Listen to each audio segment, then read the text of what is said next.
When I was looking for my late wife's necklace, the only thing I had left of her, my daughter coldly announced, "The necklace has been sold. I needed the money for a vacation." Shocked by her betrayal, I called the pawn shop to get it back. They said, "Sir, you won't believe what we found when we opened the locket on the pendant." This secret revealed the truth about my family. Before we continue, please subscribe to the channel and write in the comments what time it is where you are now. I stood in my bedroom staring at the empty velvet box, my hands trembling against the open drawer. The box sat there like an accusation, its cream satin interior holding nothing but the ghost of what should have been there, Eleanor's necklace, the gold chain with the heart locket she'd worn every single day for 40 years, gone. Downstairs, Jennifer's voice cut through the morning air, sharp commands about breakfast. Michael's laughter boomed from the living room, some sports announcer yelling underneath. Amber's phone conversation drifted up the stairs, complaints about being stuck here, about Phoenix being boring, about wanting to get back to California already. Today was Eleanor's birthday, 3 years since she'd passed, and I'd planned to spend the morning alone with that necklace, the only piece of her I had left that still felt warm somehow. Instead, I faced this hollow box and the chaos of my family, treating my home like their personal hotel. I pulled the drawer out completely, dumping socks onto the bed. Nothing. Got on my knees, checked under the dresser. Dust and an old receipt. My chest tightened. I moved to the closet, patting down coat pockets, checking shoe boxes on the shelf. My breathing came faster. The bathroom next. I yanked open the medicine cabinet, pulled out the drawers beneath the sink. Q-tips scattered across the tile floor. Where was it? Where was it?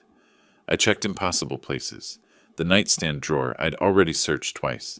Behind the headboard. Under the mattress. My hands shook harder now, that steady tremor of panic I hadn't felt since the hospital, since those last hours with Eleanor, when nothing I did could stop what was coming. 42 years of marriage, and that necklace was all I'd kept. Her clothes donated, her books given to the library, her garden tools rusting in the shed because I couldn't bear to use them. But the necklace, I kept that in its box, safe, untouched, except on days like today when I needed to remember her face. I walked downstairs, each step deliberate. In the living room, Michael sprawled across my couch, feet up on the armrest, bag of chips balanced on his chest. He didn't look up. I stepped over Amber's shopping bags clustered near the stairs, navigated around the coffee table she'd shoved out of place. Jennifer stood at the kitchen counter, phone in one hand, knife in the other, chopping vegetables with aggressive precision. Thunk! Thunk! Thunk! "Jennifer," I said. "Have you seen—" "I'm busy, Dad." She didn't look up. "It's important. Eleanor's necklace is—" "Check your room. You probably forgot where you put it." The knife kept hitting the cutting board. Thunk. Thunk. "I did check my room," I said, working to keep my voice level. "I've checked everywhere. The necklace is gone." She sighed, that particular exhale she'd perfected over the past 2 years since they'd moved in. The one that said I was an inconvenience. A burden she'd graciously agreed to shoulder. "No one wants your old stuff, Dad. It was your mother's." My throat felt tight. "The only thing I kept." "Then you should have been more careful with it." I stood there watching her chop celery into violent little pieces, and something in my chest went cold. Not hot anger, cold, like the temperature dropping before a storm. "Jennifer, please!" I made myself say it quietly. "I need to know what happened to it." She finally stopped, set down the knife, turned to face me, and her eyes held no warmth at all. Hadn't in years, really, but I'd been fooling myself, hadn't I? Telling myself this was still my daughter, Eleanor's daughter, the girl who used to bring us dandelions from the yard. "Fine," she said. "I sold it. Dessert something pawn shop, over on Thomas Road." The words didn't make sense at first. Sold it. My daughter sold Eleanor's necklace. What? "We needed $800 for Hawaii. You said no when I asked, so I found another way." Her voice held no apology, no recognition that she'd done anything wrong. She picked up the knife again, resumed chopping. From the living room, Michael's voice drifted over, lazy and satisfied. "It was just sitting there, Wilbur. Eleanor's gone. Dead people don't need jewelry." He didn't even sit up to say it. Kept his eyes on the television, scratched his stomach, reached for another handful of chips. The casual nature of it somehow made it worse than if he'd been angry, confrontational. This was just obvious to him. Of course they'd sold it. Why wouldn't they? On the stairs, Amber laughed, that bright, empty sound of someone who finds genuine pain hilarious. "Grandpa, you're being dramatic. It's just a necklace. Mom got us an awesome vacation." I looked at her, really looked. 23 years old, Eleanor's granddaughter, and she had the same empty eyes as her mother. When had that happened? Or had I just been refusing to see it? "Your grandmother wore that every day for 40 years, I said quietly. Amber shrugged, already turning away, phone back to her ear. "Well, now someone else gets to wear it. Circle of life, or whatever." I stood in my kitchen in the house Eleanor and I had bought in 1985, the house we'd filled with 42 years of memories, and looked at these three people, my daughter, her husband, her daughter. They stared back with the collective expression of people waiting for an inconvenience to remove itself. I turned and walked to my bedroom, closed the door behind me with a soft click, sat on the edge of the bed. The empty velvet box sat on the dresser where I'd left it. I picked it up, opened it, closed it, opened it again, closed it. The mechanical motion calmed something in me. Or maybe it wasn't calm. Maybe it was something else entirely. My hands had stopped trembling. I sat there for a long time, the box resting on my knees, and felt something shift inside my chest. Not breaking. I'd broken 3 years ago when Eleanor died. This was different. This was a settling, a hardening, a clarity I hadn't possessed an hour ago. They'd sold Eleanor's necklace for a vacation. Jennifer had gone into my bedroom, into my private drawer, taken the one thing I treasured, and exchanged it for spending money. And Michael and Amber saw nothing wrong with that. Nothing at all. I stood, placed the box carefully back on the dresser, and reached for my phone on the nightstand. My hands stayed steady as I opened the browser and typed, "Pawn Shops Phoenix." My finger hovered over the phone screen, scrolling through the list of pawn shops scattered across Phoenix. The empty velvet box sat beside me on the bed, a small square witness to what I was about to do. My hand didn't shake anymore. That surprised me more than anything else from this morning. I started calling. The first shop, Lucky Star Pawn, didn't have it. The woman who answered sounded bored. The second shop, Cash Express, put me on hold for 6 minutes before telling me no. The third had closed permanently. The fourth didn't answer. I sat on my bed for each call, describing the necklace the same way every time. Gold chain, heart locket, inscription inside reads, "Forever, W&E. 14 karat. Bought yesterday, probably." Each time, I thanked them politely and moved to the next number. Jennifer's voice occasionally drifted up from downstairs, giving orders to someone. Michael's sports announcers provided a steady background rumble. I ignored it all. The sixth call went differently. "Desert Gold Pawn, this is Harold. I'm looking for a gold necklace with a heart locket," I said. "It was sold to you yesterday." A pause. "Oh yes, I remember that piece. Beautiful craftsmanship. Are you the husband?" My chest tightened. "I am. My wife passed 3 years ago." "I'm very sorry." His voice held genuine sympathy. "Sir, there's something you should know about that locket." I straightened. "What do you mean?" When I was examining it, the locket opened. There was a small note inside. The room tilted slightly. "A note? I didn't know it opened." I removed it carefully, didn't want to damage it. Has numbers written on it. Bank something. 40 years. 40 years of marriage, and I'd never known the locket opened. Eleanor had worn it against her skin every single day, and I'd never thought to look for a clasp, never tried to open it. "Did you tell the woman who sold it?" I asked. "She was already gone." Honestly, I'm not sure she knew the locket opened either. She seemed in a hurry. Of course she had. Jennifer racing to convert my wife's jewelry into vacation money. She probably hadn't even looked at it closely, just saw gold and dollar signs. "I need to buy it back," I said. "How much?" I gave her $800. Fair value is closer to $1,200. It's 14 karat gold, and the craftsmanship is exceptional. "I'll pay the $1,200. Can I get it today?" "Come by any time before 6. I'll hold it for you. And sir," he paused, "I won't resell this to anyone else. It's yours." I thanked him, got the address, and sat for a moment looking at the phone in my hand. Eleanor had hidden something in that locket. A note with bank information. What else hadn't she told me? I stood, pocketed my wallet and keys, and walked downstairs. The family didn't look up as I passed through the living room. Michael's feet still claimed the couch, Amber hunched over her phone on the love seat, Jennifer somewhere in the back of the house. I walked out the front door into the November sunshine. The drive to Midtown took 30 minutes. I programmed the address into my phone's GPS and followed the calm voice through familiar streets, turned strange by purpose. Strip malls and auto shops and the occasional palm tree, Phoenix spreading out flat and beige in every direction. Desert gold. Pawn occupied a corner storefront between a nail salon and a tax preparation office. Bars on the windows, but clean bars. A neat sign.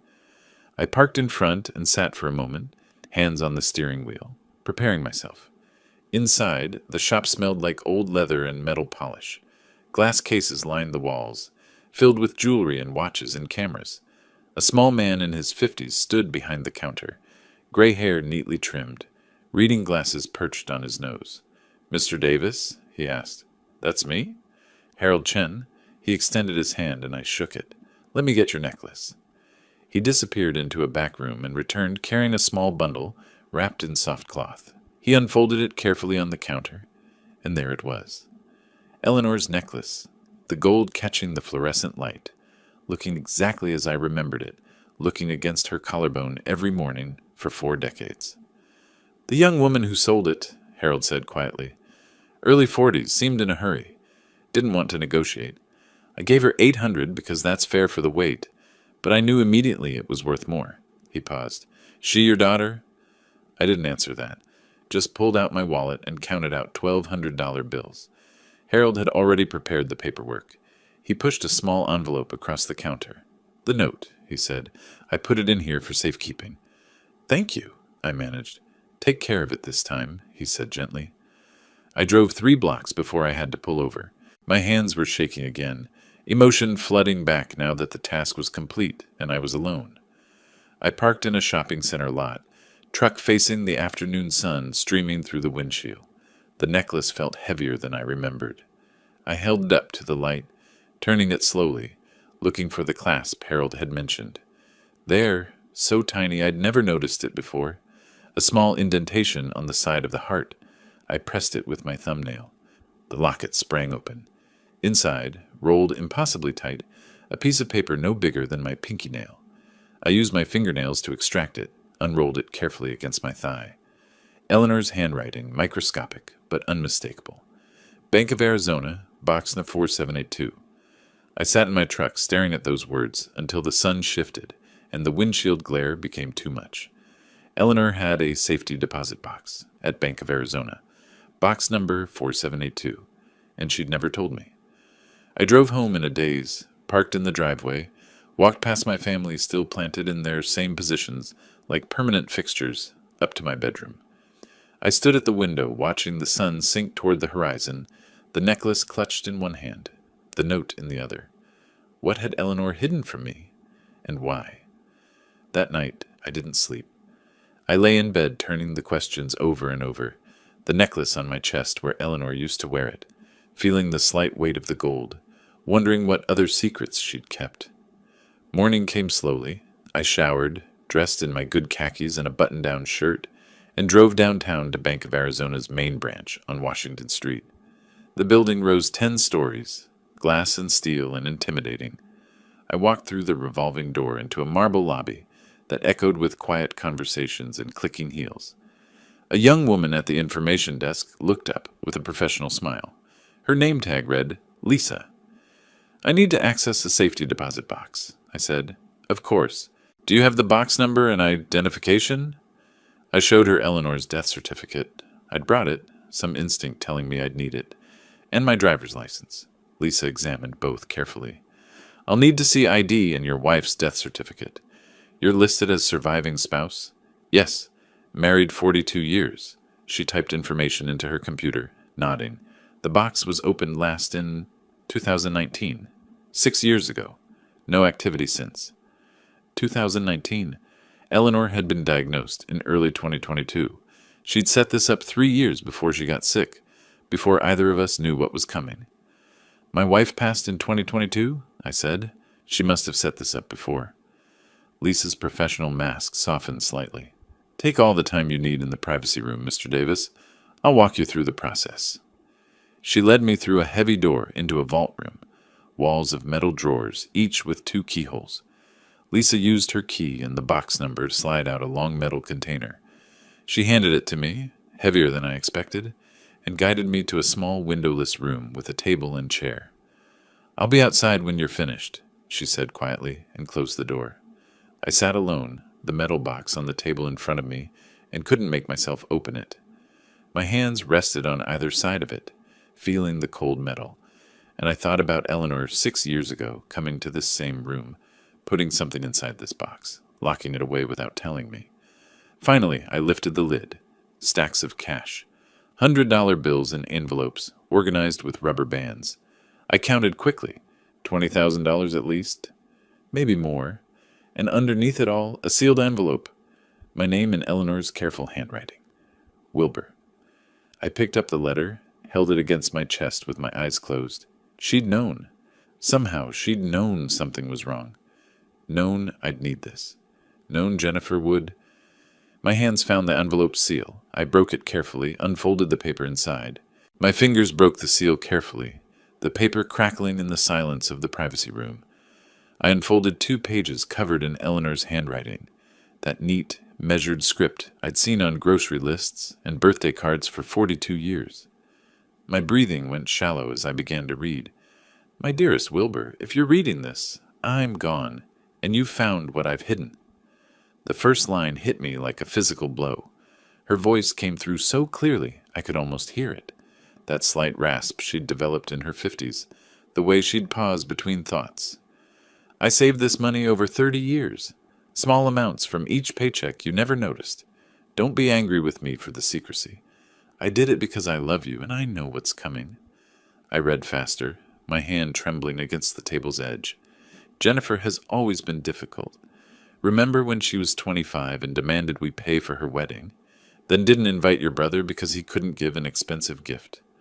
I saw her true nature then, the way she treats people as transactions, the way nothing is ever enough. I did remember. Eleanor had been upset for weeks, but I'd dismissed it as normal wedding stress, mother-daughter tension. I'd made excuses for Jennifer. After I'm gone, she'll see you as nothing more than a resource to drain. Michael will encourage it. He's always been a user. You know that, even if you won't say it. And Amber learns from her parents? I'm sorry to write these things, but you need to hear them. My jaw clenched. Eleanor had tried to warn me subtly over the years. Little comments I'd brushed aside as over-criticism, as a mother being too hard on her daughter. But she'd seen clearly what I'd refused to acknowledge. These savings are for you, my dear. $27,000. To protect yourself when you finally see what I saw. Don't let them turn you into a victim. You're stronger than you know. Be strong. Live for yourself. The house, the money, everything, it's yours. You worked for it. Don't let them take it out of guilt or obligation. I stopped reading, pressed the letter against my chest. 27,000. Plus what was in the box, I'd counted quickly, estimated over 20,000 more. Eleanor had saved nearly $50,000 without me knowing. How had I not noticed? All those years of her working night shifts at the hospital, picking up extra hours, and I'd thought it was just her dedication to nursing. The final paragraph. I wish I could be there to protect you, but I trust you'll know what to do when the time comes. You've always been thoughtful, methodical, careful. Use those strengths now. Don't be pushed around, and know that I love you more than anything in this world. Forever yours, Eleanor. I sat in that small room and reread certain passages. The wedding incident, the warning about Michael, the instructions to be strong. Every word felt like validation I hadn't known I desperately needed. Eleanor had seen everything, understood everything, and she'd prepared for this moment. I folded the letter precisely, placed it in my jacket pocket, over my heart. The cash stayed in the box, too much to carry safely, and I wasn't sure yet what I'd do with it. I stood, pushed the chair in, opened the door. Lisa looked up from her desk. All finished, Mr. Davis? Yes, thank you for your help. You're welcome. If you need to access the box again, just call ahead. I walked through the marble lobby, my footsteps echoing. Outside, afternoon sunlight hit me like a wall, harsh and unforgiving. I sat in my truck for 10 minutes, staring through the windshield at the parking garage's concrete wall opposite me, not really seeing it. Eleanor always having my back, even now, even from beyond. I touched the necklace under my shirt, felt the warm metal against my skin. The drive home happened on autopilot. Traffic lights, turn signals, merging lanes. At a red light on Central Avenue, I pressed my palm against the letter in my pocket. A horn blared behind me. The light had turned green. I drove forward, my mind processing everything I'd read. Home looked different when I pulled into the driveway. I sat watching through the front window before I got out. Jennifer on the couch, feet tucked under her, phone pressed to her ear, laughing at something. Michael sprawled in my recliner, Eleanor's 30th anniversary gift to me, the brown leather worn to the shape of my body. Amber at the kitchen table, bottles of nail polish scattered, cotton balls everywhere, painting her nails bright pink. My house, my space, occupied like conquered territory. I walked inside. Nobody looked up. Jennifer noticed the necklace first. The chain was visible at my collar where I'd tucked it inside my shirt. Her eyes fixed on it, and her expression hardened. "Is that Mom's necklace? You got it back?" I touched it protectively. "Yes." She stood, phone lowered. "Hand it over. We sold it. That makes it ours now. You can't just take it back." "I bought it back. Paid $1,200. Her face flushed. "With whose money?" "You're living on a fixed income. That's our inheritance you're wasting." Our inheritance. As if I were already dead. As if everything I owned already belonged to them. Michael pushed himself up from the recliner, moved closer. "Jennifer's right. You're spending money that should go to family." "It was my wife's necklace." "Your dead wife." He said it casually, like commenting on the weather. "You've got to move on, Wilbur. Face reality." "Reality." "Yeah, you're old. This house is too big for you anyway. Sign it over now. Save everyone the trouble later." I looked at him, really looked, saw the calculation in his eyes, the barely concealed eagerness.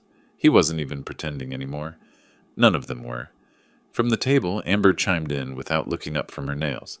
"Grandpa, you're being selfish. Mom and Dad need security. They live here rent-free. That's what family does. We take care of each other." "Is that what this is?" I asked quietly. "Care?" Nobody answered that. Jennifer crossed her arms. Michael's jaw worked like he wanted to say more. Amber blew on her wet nails. I walked to my bedroom and closed the door. The soft click of the latch felt final somehow. I sat on the bed, took out Eleanor's letter, unfolded it, reread the final paragraph. "Be strong. Live for yourself." I placed the letter carefully in my nightstand drawer. From my desk, I retrieved a yellow legal pad and pen. Sat down at the desk Eleanor had bought at an estate sale years ago, the surface scarred and solid. At the top of the first page I wrote, "March 17th, actions taken." Below it, I began a list. The first item, 1. Document everything. I woke before dawn on March 18th, the legal pad on my nightstand filled with notes from the previous night. I'd spent hours after the confrontation thinking, planning, writing, my engineering training coming back, identify the problem, gather data, develop solutions, execute systematically. I dressed quietly in the dark. The house lay silent around me, my family still sleeping off their late night of television and complaining. I moved through the hallway like a ghost, each footstep deliberate and soft. In the living room, I photographed Michael's belongings spread everywhere. Work boots by the door. He didn't work. Jacket thrown over the couch arm. Remote controls. Chip bags. Beer cans on the side table. My coffee table shoved 3 feet from where it should be to accommodate his sprawl. The bathroom next. Amber's makeup covered every inch of counter space. Foundation bottles, lipsticks, palettes of eyeshadow, brushes standing in cups. I photographed it all. The guest room Eleanor had used for her crafts now served as Jennifer's closet. I opened the door, saw racks of clothes, shoes lined against the wall. Photographed that too. In the kitchen, I opened the refrigerator, every item purchased by me. I pulled the receipt from my wallet, $243 from 3 days ago. photographed the food, then the receipt beside it. The electric bill sat on the counter. $287, my name at the top, never reimbursed. I photographed that as well. Back in my bedroom by 6:30, I transferred the photos to my laptop, created folders, organized by date and category. This would be my evidence. Undeniable. Documented. Over the next 2 weeks, I became methodical about it, went through my filing cabinet, pulled documents I'd kept organized for years. The house deed, purchased 1905, paid off 2018, my name alone. Property tax records, all current, all paid by me. Utility bills going back 3 years, everyone showing zero contribution from Jennifer's family. On March 25th, when everyone left for the day, Jennifer to her part-time job at the dental office, Michael supposedly job hunting, Amber meeting friends, I installed the camera. I'd researched Arizona law carefully. Single-party consent for recording. My house, my right to secure it. I'd found a camera system online that disguised itself as a smoke detector, ordered it with 2-day shipping. The installation took an hour. I watched a tutorial on my laptop twice, then carefully removed the old smoke detector in the living room corner.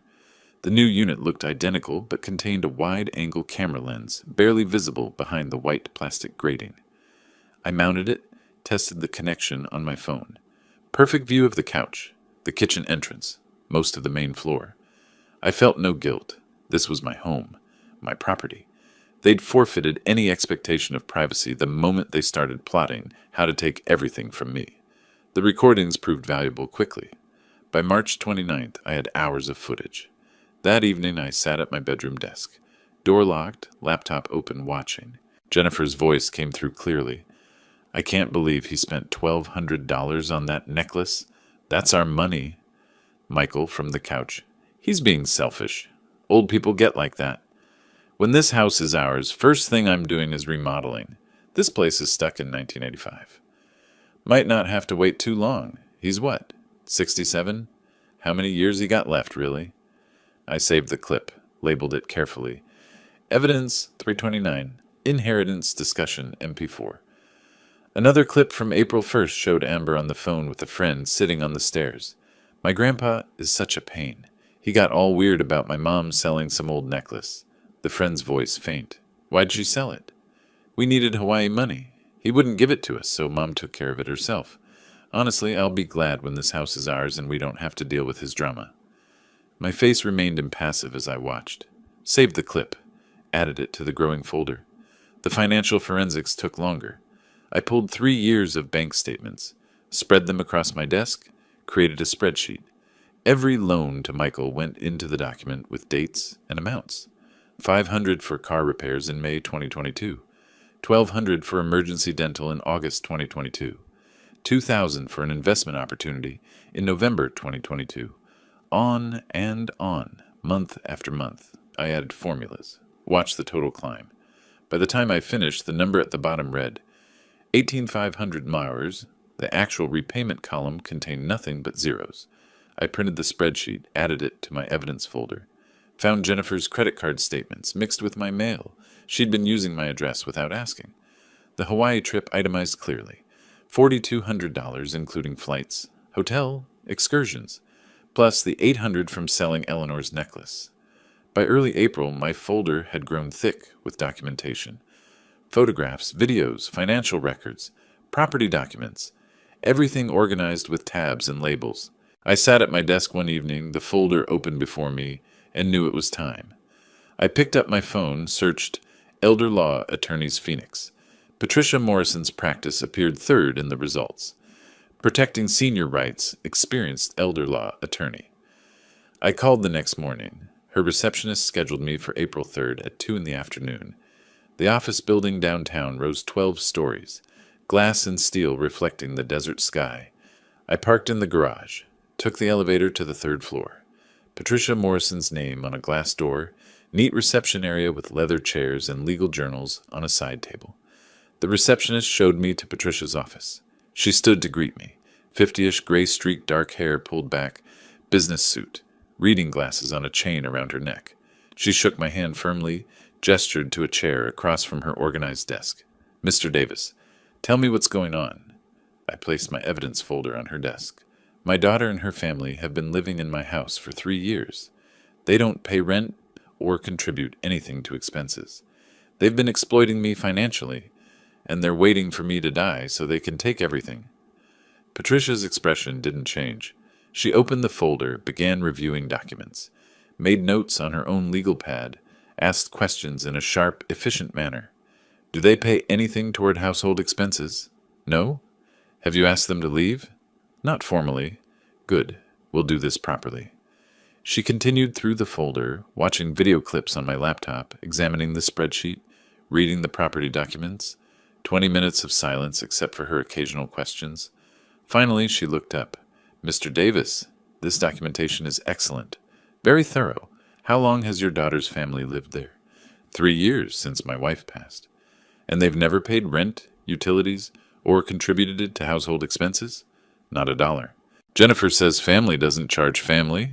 Patricia nodded, writing. Did you invite them to live there permanently, or was it supposed to be temporary? Temporary. Just until they found a place. That was 3 years ago. She set down her pen, folded her hands.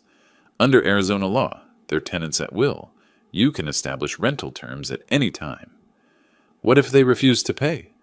Then we have grounds for eviction. But we do this by the book. Everything documented, everything legal. How long does eviction take? If they contest it, maybe 3 months. But with your evidence of their behavior, the financial exploitation documented this thoroughly. I don't think it'll take that long. Most people leave when they realize you're serious. I touched the necklace under my shirt. Eleanor's presence still guiding me, still protecting. My retainer is $3,000, Patricia said. That covers initial filings, drafting the rental agreement, and the first phase of eviction proceedings if needed. That's fine. She studied me for a moment. You're certain you want to do this? They're your family. My wife warned me this would happen. I should have listened sooner. Patricia pulled a retainer agreement from her drawer, placed it in front of me with a pen. Then let's get to work. I signed with a steady hand, my signature firm across the bottom line, slid the document back across her desk. She took it, placed it in a folder, her movements precise and professional. I'll have the rental agreement drafted by next week. We'll serve it formally and see how they respond. I stood, shook her hand again. Thank you. Don't thank me yet. This is just beginning. I walked out of her office into the hallway. The door closed behind me with a soft click that felt like something ending and something else beginning. The war had officially started. A week after signing Patricia's retainer, I sat at my bedroom desk reviewing the rental agreement she'd emailed. 3 pages, professionally formatted, dense with legal language. I read every clause twice, then a third time. Rent, $1,500 monthly, payable by the 1st of each month. Payment of 50% of utility costs. Respectful behavior toward the property owner and peaceful enjoyment of the premises. 30-day notice period if tenant fails to comply with stated terms. The market rate for comparable space in Phoenix ran around $2,200. Patricia had explained the strategy. Make the terms reasonable so no judge could call them punitive. This wasn't about gouging Jennifer. This was about establishing my rights as property owner and their status as tenants. I touched the necklace under my shirt. Eleanor would approve of this methodical approach. I clicked reply, typed, "This is perfect. Let's proceed." Hit send without hesitation. Patricia arranged for official service. On April 10th at 2 in the afternoon, a woman arrived at my door carrying a leather portfolio. Professional attire, all business. Deborah Klein, notary public. Jennifer appeared behind me. "Who's this?" I stepped aside, let Deborah enter. She moved to the dining table, opened her portfolio, removed the rental agreement and her notary seal. Jennifer hovered, suspicion radiating from her. "Ms. Thompson, I'm here to serve you with a rental agreement for this property." Deborah's voice carried formal weight. "Please read it and sign acknowledging receipt." Jennifer snatched the document. Her eyes moved rapidly across the first page. Her expression darkened with each line. $1,500 a month? Utilities? This is insane. "The document outlines terms of continued residency," Deborah said calmly. "You're not required to agree, only to acknowledge you've received it." "I'm not signing anything." Deborah made a notation on her form. "Noted. Service is complete regardless. You have 30 days to respond." Jennifer whirled on me. What is this? Some kind of joke? It's a rental agreement, legally required. We're your family. This house belongs to us. This house belongs to me. The deed is in my name. You're tenants. Tenants? Tenants? How dare you? Michael emerged from the living room, took the agreement from Jennifer's shaking hands, read it quickly, his face reddening. You're not thinking clearly, Wilbur. Maybe you need a doctor to evaluate your mental state. My mental state is fine. We'll see what a judge says. Competency hearing. We'll get guardianship. You're welcome to try. He stepped closer, using his height advantage. You have no idea what you're starting, old man. Deborah gathered her materials efficiently, clearly accustomed to hostile situations. She left without ceremony. The door closed behind her with a definitive click.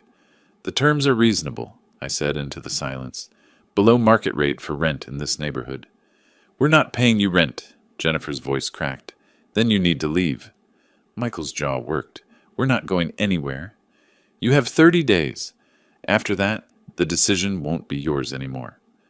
I walked to my bedroom, closed the door, sat on the bed for a moment, breathing steadily. Through the walls, Jennifer's voice rose in fury. Michael's deeper rumble responded. Amber's higher pitch joined the chorus. I had other moves to make. The bank downtown took 30 minutes to reach. I parked in their garage, took the elevator up, asked for a manager. Marcus, early 30s, professional demeanor, led me to his office. How can I help you today, Mr. Davis? I slid Jennifer's old signature card across his desk. I need her removed from all access to my accounts. Marcus typed on his computer, frowned. She hasn't accessed the account recently, but there was an attempt last week, April 3rd. We denied it because she didn't have proper ID, but she claimed to be acting on your behalf. My jaw tightened. April 3rd. The same day I'd met with Patricia, Jennifer had tried to drain my accounts while I was securing legal representation. Remove her completely. New passwords. New security questions. I'll flag the account for fraud attempts as well. Marcus made notes. Would you like documentation of the attempted access? Yes. Print the security log. He did. I added it to my growing evidence folder. The next morning I met with Andrew Morrison, an estate specialist Patricia had recommended. His office occupied the second floor of a quiet building near Camelback Mountain. Andrew reviewed my existing will, everything to Jennifer, drafted 5 years ago, and set it aside, pulled out fresh documents. You're certain about these changes? Completely certain. I initialed each page. 3 beneficiaries. The Phoenix Homeless Coalition, the Memory Research Foundation, and the Arizona Elder Rights Advocacy Center. Organizations that did actual good in the world. Jennifer would receive nothing. Andrew witnessed my signature, applied his notary seal, sealed the document in an envelope, handed me a copy. Effective immediately, Mr. Davis. Thank you. Back home, I avoided the living room where my family congregated, heard Jennifer on the phone. I know, Mom's lawyer might help. I didn't know Eleanor's family attorney, but I doubted he'd take Jennifer's side once he understood the situation. The next few days, I documented everything. Michael accidentally blocking me in hallways. Jennifer going through my mail. I found several pieces opened and refolded, hidden in the kitchen drawer under dish towels, including Patricia's letter with detailed legal strategy. Federal crime, mail tampering. I photographed the violated envelopes, the hiding place, everything. April 14th, evening. I tried leaving my bedroom for dinner. Michael leaned against the wall directly outside my door. Excuse me. He didn't move. We need to talk about this rental nonsense. Move, please. He shifted slightly. Not enough. What if I don't? I'll call the police. He laughed. For what? I'm standing in a hallway. He eventually moved, but the message was clear. The hallway camera captured everything. His deliberate positioning, his refusal to move, his threatening posture. That same night, he escalated further. I was making tea in the kitchen when he entered, getting too close, invading my space. When I tried to step around him, he shoved me. Not hard enough to knock me down, but enough to make me stumble against the counter. Careful, old man. Accidents happen at your age. The rear camera captured it perfectly, his hand making contact, my body shifting from the force, his satisfied smirk. I didn't respond. Took my tea to my bedroom, locked the door. At my desk, I compiled everything methodically. Video of Michael blocking my door. Video of the push, clear assault, photos of intercepted mail, bank notifications about Jennifer's access attempt. I created a folder, emergency eviction evidence, with organized subfolders. Wrote an email to Patricia detailing each violation. Attached the complete folder. Her response came within minutes. Call me immediately. This changes everything. I called. She answered on the first ring. Wilbur, the push is assault. The mail tampering is federal. The bank fraud attempt is elder exploitation. What does this mean? It means we're not waiting 30 days. I'm filing for emergency eviction based on domestic violence and financial abuse. How fast? Court hearing within 2 weeks. Bring all your evidence. They're going to regret escalating this. April 15th. Another notification from my bank appeared in my inbox. Jennifer had made a second attempt to access my account, this time claiming I'd granted her power of attorney. The bank denied it, flagged it as potential elder fraud. I forwarded the email to Patricia. Subject line, escalation. Message body, one word, more ammunition. I clicked send, watched the confirmation appear, closed the laptop slowly. Through my bedroom door, Jennifer and Michael's voices rose in argument, planning their next move, no doubt. Still believing they held some cards. They had no idea what was coming. The next morning, I walked into my kitchen to find Jennifer sitting at the table with a stranger.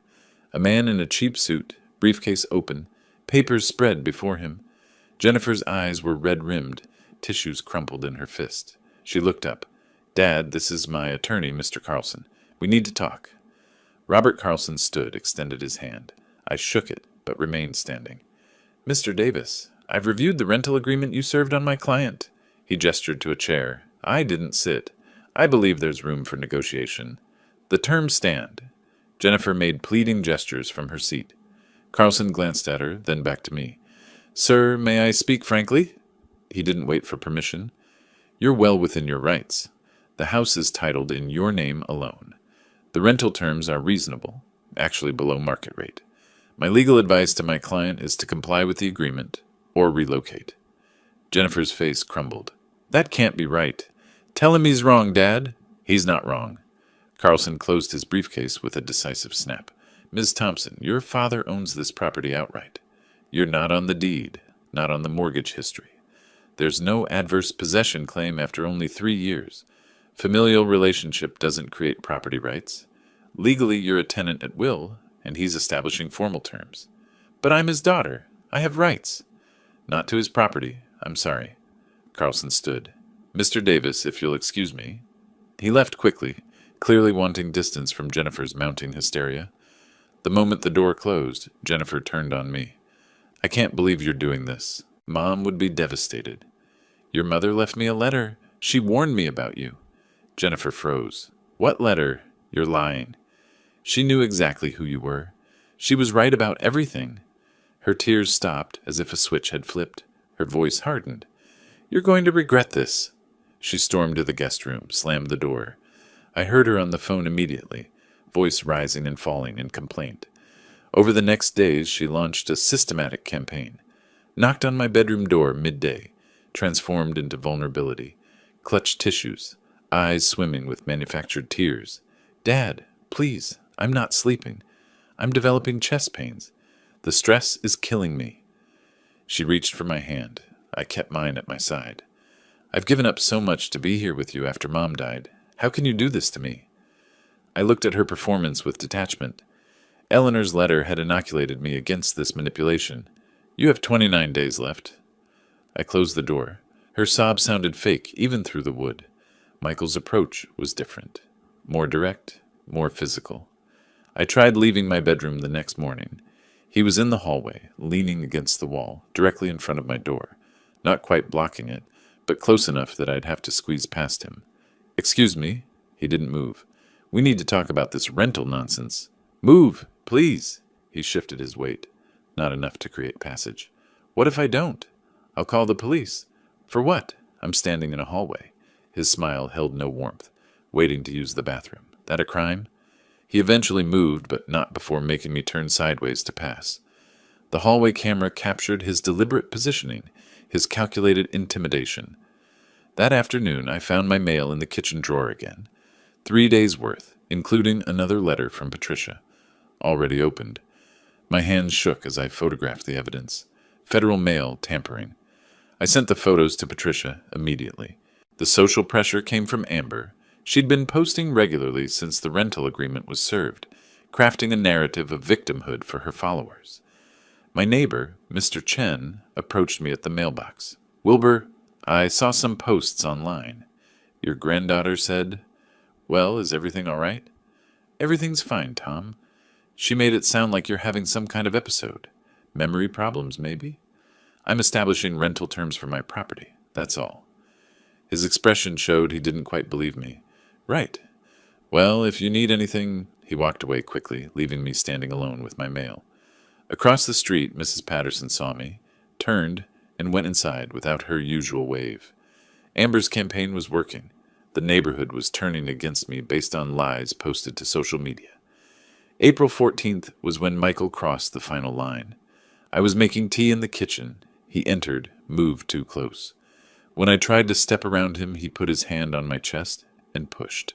Not hard enough to knock me down, but enough to make me stumble backward against the counter, enough that I had to catch myself on the edge. "Careful, old man. Accidents happen at your age." I said nothing, took my tea and left. Behind me, Jennifer's voice. "Michael, not in the house." But the camera had captured everything, his hand making clear contact. My body forced backward, his threatening tone. In my bedroom, I sat at my laptop and methodically compiled the evidence. Video clips organized by date and severity, photos of tampered mail, screenshots of bank fraud notifications, Amber's social media posts archived. I created a comprehensive timeline document, cross-referencing each incident with supporting evidence. Everything organized, everything documented, everything ready for court. I emailed the complete package to Patricia. Her response came quickly. "Perfect timing. Emergency hearing is scheduled for May 2nd. 2 weeks away. They won't know what hit them." That same afternoon, another notification arrived from my bank. Jennifer had attempted to access my account again, claiming I'd granted her power of attorney. The bank denied it, flagged the account, contacted me to verify. I called them immediately, confirmed the fraud attempt, requested full documentation. They sent it within the hour. I forwarded it to Patricia with one word in the message body. "More ammunition." Her reply, "This is textbook elder financial exploitation. Combined with the assault and mail tampering, we have an overwhelming case. Start packing their belongings mentally. They're done." I stood at my bedroom window watching the sun sink toward the western mountains. Phoenix spread out below in the amber light, the city where Eleanor and I had built our life together, where we'd raised Jennifer, bought this house, worked and saved and planned for a future we'd thought would be peaceful. In the living room, I could hear my family arguing, Jennifer's voice sharp with panic, Michael's defensive rumble, Amber whining about having to move. They still thought they were winning, still believed their tears and threats and social media posts would force me to capitulate. They had no idea the trap had already closed around them. I touched Eleanor's necklace through my shirt, felt the warm gold against my skin, and allowed myself the smallest smile. 2 weeks until the hearing, 14 days until justice arrived. I could wait. 2 weeks later, I sat in a courtroom watching Judge Margaret Stone review documents at her bench. The emergency hearing had arrived. Patricia sat beside me, 2 accordion folders on the table before her. Across the aisle, Jennifer huddled with Carlson and Michael, all 3 avoiding my gaze. Judge Stone looked up, steel gray hair framing sharp eyes that had clearly seen through countless family disputes. "I've reviewed the evidence submitted by Ms. Morrison. The videos are particularly disturbing." Carlson stood. "Your Honor, this is a family dispute. Emotions are running." "Mr. Carlson, assault is assault, regardless of family relationship, and the mail tampering is a federal offense." The judge's voice cut through his excuse. "I'm issuing a temporary restraining order. Mr. Thompson will maintain a distance of at least 10 feet from Mr. Davis at all times within the shared residence. Any violation will result in immediate arrest." Michael nodded reluctantly, jaw tight. "The full eviction hearing is scheduled for July 2nd. Mr. Davis is within his rights to establish rental terms or request vacation of his property." Patricia leaned close as we stood. 2 months, but we're winning. The family returned home that afternoon. The restraining order changed nothing fundamental. Michael kept his distance physically, but the hostility remained thick as smoke. They refused to pay the $1,500, ignored every communication from Patricia. They were squatting in my house, betting I'd give up. Mid-May, I made a decision that surprised even Patricia. I want to sell the house. Silence on the phone then. Wilbur, that's radical, but strategically brilliant. Remove the asset they're fighting over. Exactly. She recommended Robert Santos, a real estate agent who handled difficult situations professionally. He arrived May 20th at 10 in the morning carrying a leather portfolio and digital camera. Mr. Davis, let's see what we're working with. I walked him through. He photographed each room, living room with family clutter pushed aside, kitchen dated but functional, bedrooms showing wear. He measured with a laser device, made notes on a tablet. Jennifer watched from the hallway, arms crossed, suspicious but not yet understanding. In the backyard, Robert measured the fence line. Jennifer stormed out. "Who are you? What are you doing?" Robert remained professional. "I'm a licensed real estate agent conducting a property assessment." She turned to me on the patio, face draining of color. "Dad, what's going on?" "I'm selling the house." No, you can't." She advanced, then stopped, remembering the restraining order applied to Michael, calculating whether it applied to her. "This house is ours. I grew up here." "It's my house. My name on the deed. My decision." Robert finished his measurements, thanked me quietly, left Jennifer standing in the yard looking stricken. The next day he called with his assessment. "The property is in good condition. Some cosmetic updates would help, but it's marketable as is. I'd list at $385,000. You should expect offers in the $375 to $385 range within 2 weeks." "How fast can we move?" "List it tomorrow. With the Phoenix market, you'll have offers by the weekend. Do it." A week later, Robert returned with a company truck and assistant. They installed a large sign in the front yard, bright red and white, impossible to miss. "For sale," in bold letters, Robert's photo and phone number below. Jennifer watched from the living room window, face twisted with rage and disbelief. Within hours, the listing went live online. My phone buzzed with a notification. "Your property is now active on the MLS." I showed Patricia via video call. She smiled. "Perfect." The first showing happened 3 days later. A young couple, Sarah and Marcus Chen, both in their early 30s, walked through awkwardly. I'd retreated to my bedroom, but I could hear them moving through the house. Jennifer's family stayed put, glaring at the intruders. Michael deliberately sprawled on the couch, making them uncomfortable. The young woman's voice drifted down the hall. "Are the current occupants included?" Robert's diplomatic response. "The property will be vacant at closing." Despite the hostility, they were interested. Robert called me that evening. "They're making an offer, $383,000. $2,000 under asking, but they're pre-approved and want a fast close." "Accept it." "You're sure? You don't want to counter for the full asking price?" "Speed matters more than $2,000. Accept it." Meanwhile, Jennifer made desperate attempts to build a defense. I watched from my window as she approached Mrs. Patterson on the sidewalk. Their voices carried across the yard. "Mrs. Patterson, I need your help. My father is trying to evict us." "Can you testify that I've been caring for him?" Mrs. Patterson's discomfort was visible, even from a distance. "Oh dear, I'm not sure I can do that. You've seen me here. You know I take care of him." "Jennifer, honey, I've seen you and your family living in his house. I haven't seen much. Caring, if I'm honest. You don't understand the situation." "I think I understand it just fine." Mrs. Patterson walked away quickly.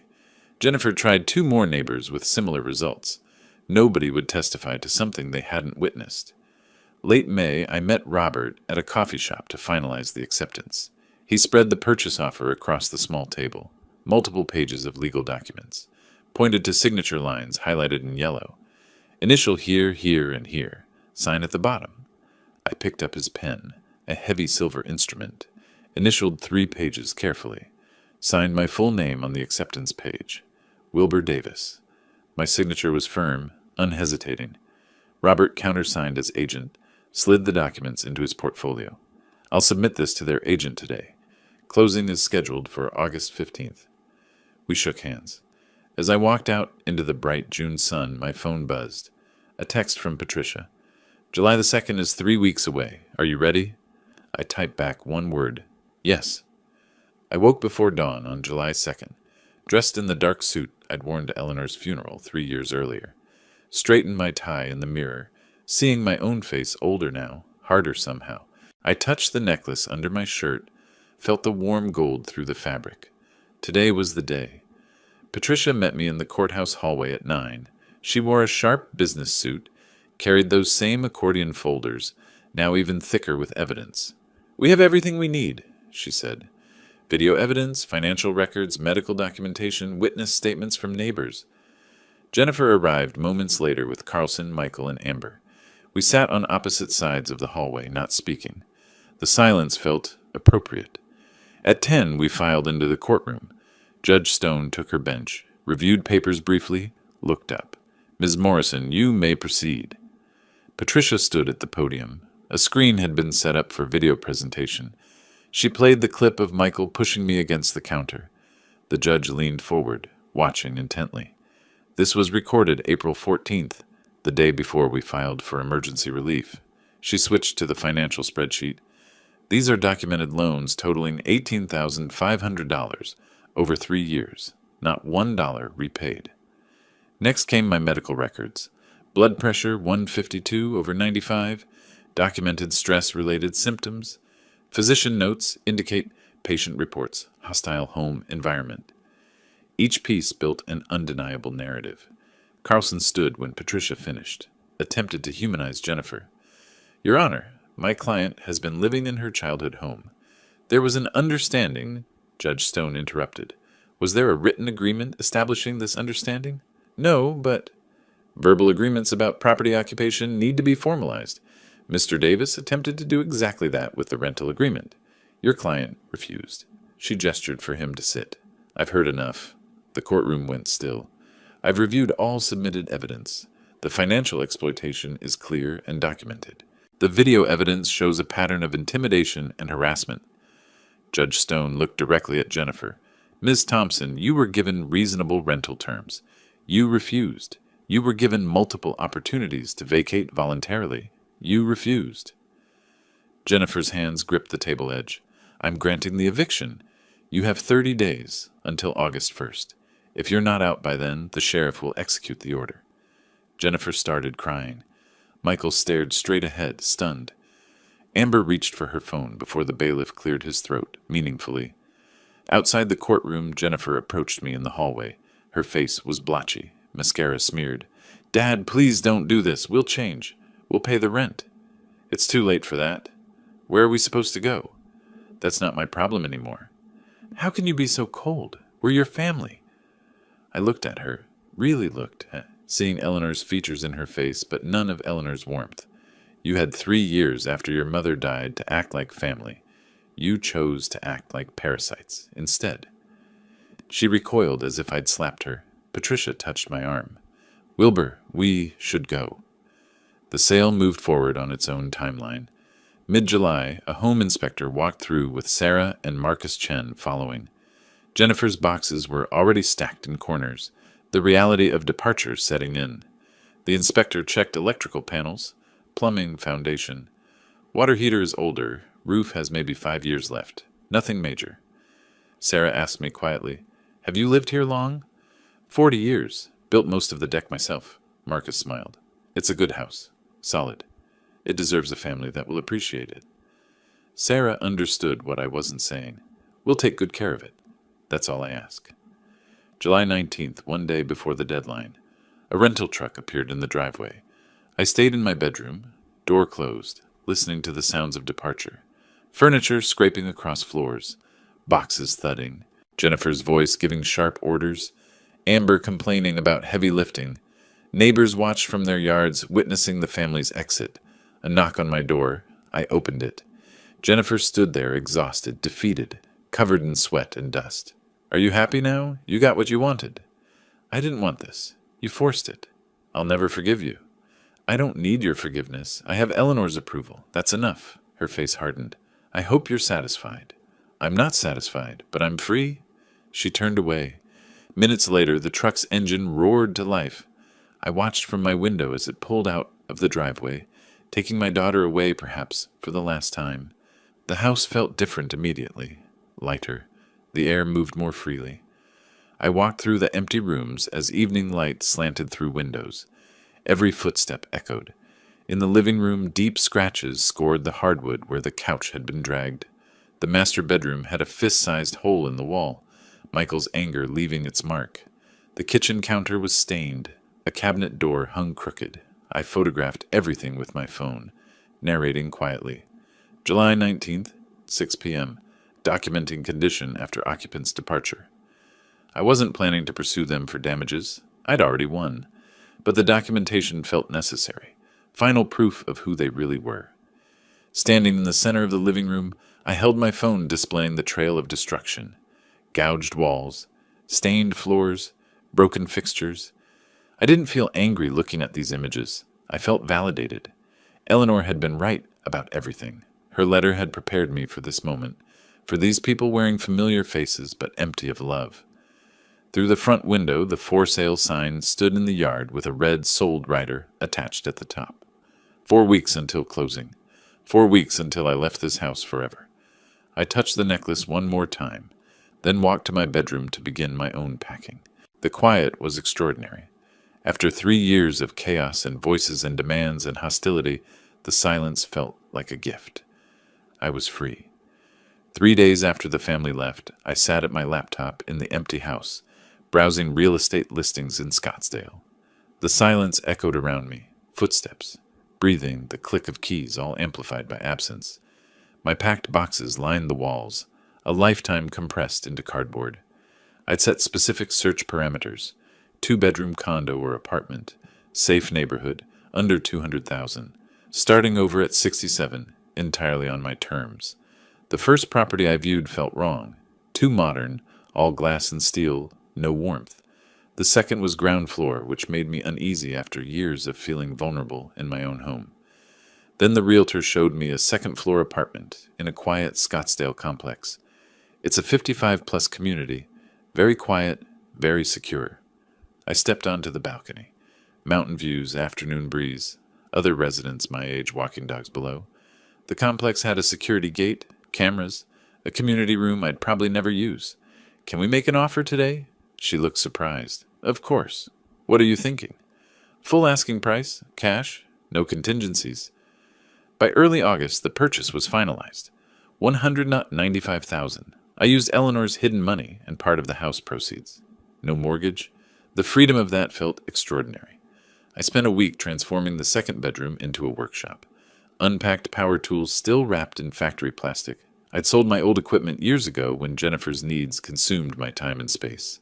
Now I set up a workbench, installed pegboard for tools, arranged storage bins methodically.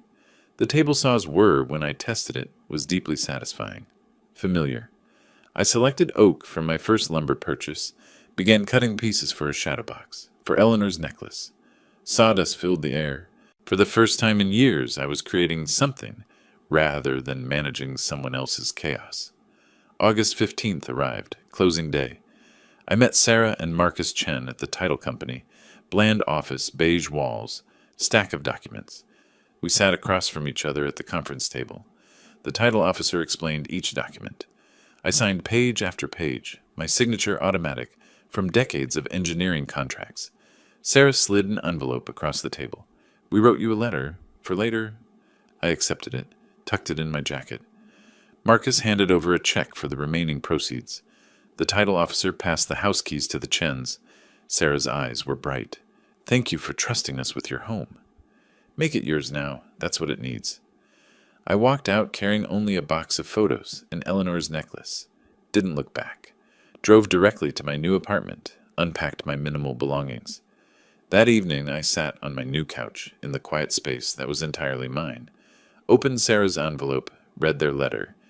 "We want you to know we understand the sacrifice you made. We'll fill it with love and laughter. You gave us more than a house. You gave us a future." I folded it carefully, placed it in my desk drawer beside Eleanor's letter. 2 messages of hope from 2 different sources. Meanwhile, I'd opened a new bank account at a different institution. Transferred approximately $210,000 after all purchases and expenses. Set up automatic payments for utilities, HOA fees. Everything organized with the precision I'd once applied to engineering projects. For the first time in years, I reviewed my accounts without anxiety, without wondering what Jennifer had taken or Michael had borrowed. She tried calling me. I watched her name appear on my screen, let it go to voicemail, didn't listen. Another call. Another. I opened my settings, scrolled to block contact. Confirmed. A text from a different number. Michael's. You owe us. We're family. Block. Another from Amber's number. Grandpa, please answer. Block. I changed my number the next day. Gave it only to Patricia, my doctor, and the complex security office. Late August, a knock on my apartment door. I looked through the peephole. Jennifer stood there, looking exhausted, desperate. Dad, I know you're in there. Please, we need to talk. We made mistakes, but we're family. I backed away silently, sat in my armchair. Her voice continued, muffled through the door. We're struggling. We can't afford... Please, Dad. More knocking. A door opened down the hall. A male voice. Ma'am, if you don't leave, I'm calling security. Jennifer. This is my father. He's not answering. You need to go. Footsteps retreating. Finally silence. I felt no guilt. I felt free. That evening I stood in my workshop working on the shadow box. Oak with dovetail joints, requiring precision and patience. I applied wood glue carefully, fit the pieces together, clamped them to dry. When it was finished, I mounted Eleanor's necklace inside, hung it on my living room wall in a place of honor. The gold caught the lamplight, glowing softly. I walked to my window, looked out at the Scottsdale Mountains, darkening against the orange sky. Tomorrow was August 28th, 3 years since Eleanor passed. I had plans for that anniversary. Good plans, peaceful plans. 2 days before Eleanor's anniversary, I sat in Patricia Morrison's office one last time. She slid a document across her desk, my newly finalized will. It's official. Everything goes to the 3 charities, as you specified. Your daughter is explicitly excluded with an explanation that she's already received what you consider her fair share during your lifetime. I read the relevant section aloud quietly. To my daughter, Jennifer Davis Thompson, I leave nothing, as she has already received substantial financial support during my lifetime and has demonstrated through her actions that she values my assets more than our relationship. I initialed each page, signed all 3 copies. Patricia and her paralegal witnessed. The notary seal was applied. You're protected, Patricia said. She showed me another document, a medical report from Dr. Sarah Patel, geriatric specialist. Jennifer tried to file for guardianship, claimed you were mentally incompetent to manage your affairs. I wasn't surprised. I arranged for a comprehensive evaluation. The results, cognitively sharp, physically healthy, fully competent. Her petition was dismissed immediately. I felt vindicated but not shocked. I'd always known I was fine. Jennifer was the one who was broken.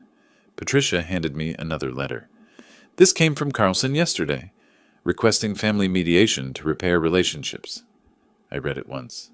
The desperation was transparent. Jennifer needed money, hoped reconciliation might lead to some inheritance.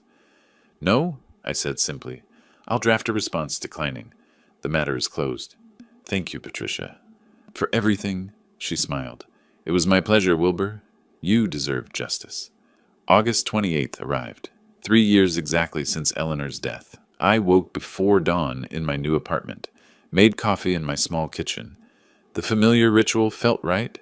I carefully removed Eleanor's necklace from the shadow box, held it in my palm. The metal was cool, the heart-shaped locket perfect. I opened it. The tiny space where her note had been hidden was empty now, but I remembered every word. I sat in my armchair, necklace in one hand, her letter from my desk drawer in the other. Read it again. Be strong. Live for yourself. I did it, Eleanor, I whispered to the quiet room.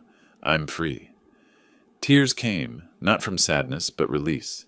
She'd saved me even after death, given me permission to choose myself over obligation. You were right about everything. Thank you for not giving up on me. I returned the necklace to its place of honor on the wall, where it caught the morning light. That afternoon, I met Dennis Morrison at a Starbucks in Scottsdale. An old friend from my engineering days, someone I'd lost touch with when Jennifer's family consumed my life. He was there first, gray hair, warm smile. We shook hands, the gesture turning into a brief hug. I tried calling you a few times over the years, Dennis said as we sat with our coffee. Always went to voicemail. I was occupied. My daughter and her family moved in after Eleanor died.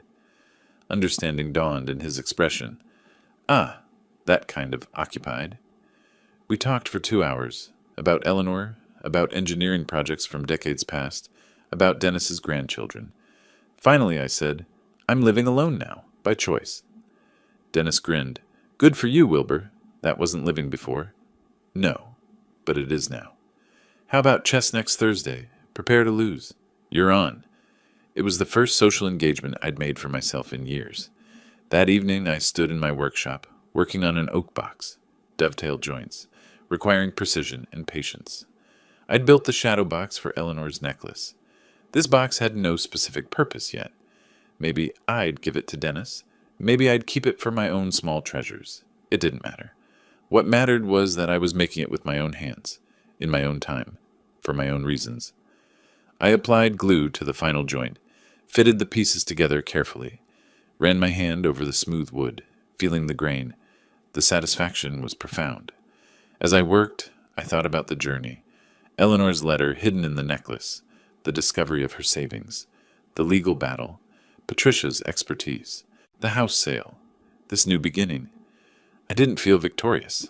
I felt balanced. I cleaned my tools methodically, swept the sawdust, examined the completed box in the light. The joints were perfect. I set it on the workbench, satisfied with my work, turned off the shop light and walked into my living room. Eleanor's necklace glowed softly in the evening light from the window. The gold caught the last rays of sun, throwing tiny reflections across the wall, like stars, like promises kept. I walked to the window, looked out at the Scottsdale Mountains, darkening against the orange sky. My phone sat silent on the counter. My number, my contacts, my control.